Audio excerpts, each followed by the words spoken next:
మర్రి golden diamonds ప్రారంభోత్సవ మరియు అక్షయ తృతీయ ప్రత్యేక ఆఫర్ గా VA పై ఫ్లాట్ 25% తగ్గింపు.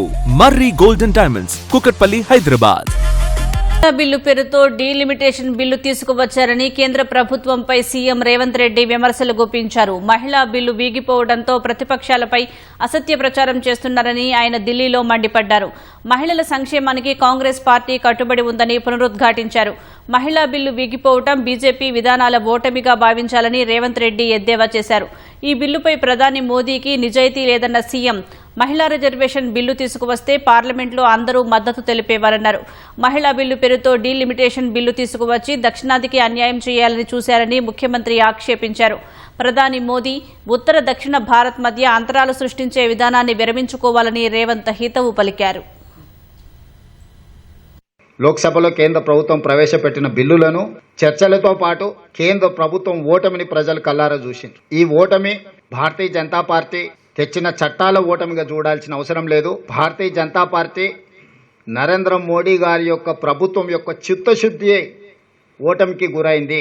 చిత్తశుద్ధి లేని చట్టాలను చట్టసభలలో ప్రవేశపెట్టి ప్రేరేపితమైన రాజకీయ ప్రయోజనాల కోసం ఏదైతే ప్రయత్నం చేసిండ్రో దేశ ప్రజలందరూ ప్రతిపక్ష పార్టీలు అన్నీ కలిసి భారతీయ జనతా పార్టీ అహంకారాన్ని రాజకీయ దురుద్దేశాన్ని ఓడించడం జరిగింది. మహిళా రిజర్వేషన్ల ముసుగులో సీట్లను పెంచడం ద్వారా 553 సీట్లను 850 సీట్లకు పెంచడం ద్వారా వాళ్ళు ఏదైతే రాజ్యాంగాన్ని మార్చాలనుకుంటున్నారో రిజర్వేషన్లను రద్దు చేయాలనుకుని 2024 ఎన్నికల సందర్భంగా 400 సీట్లు వస్తే 2/3 మెజారిటీతోని రాజ్యాంగాన్ని మార్చి రిజర్వేషన్లు రద్దు చేయాలన్న ఆలోచనను ప్రజలు గుర్తించి 2024 లోక్సభ ఎన్నికలలో భారతీయ జనతా పార్టీని ఓడించడం జరిగింది. ఓటమిని దిగమింగుకొని ఈరోజు రాజ్యాంగాన్ని మార్చాలి, రిజర్వేషన్లు రద్దు చేయాలనే ఆలోచనతోటి మహిళా రిజర్వేషన్ ముసుగులో సీట్ల పెంపు కార్యక్రమాన్ని ఈరోజు చట్టసభలకు తీసుకురావడం జరిగింది. ఈ అంశాన్ని కూడా దేశ ప్రజలు ప్రతిపక్ష నాయకులందరూ గుర్తించి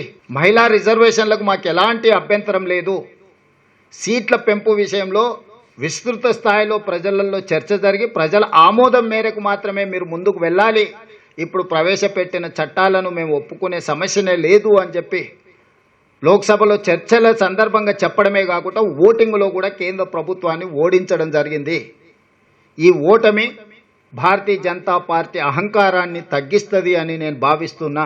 ఇండియా కూటమి తరఫున కాంగ్రెస్ పార్టీ తరఫున తెలంగాణ ముఖ్యమంత్రిగా కేంద్ర ప్రభుత్వానికి నేను సూచన చేస్తున్నా, మహిళా రిజర్వేషన్లను అమలు చేద్దాము తక్షణమే.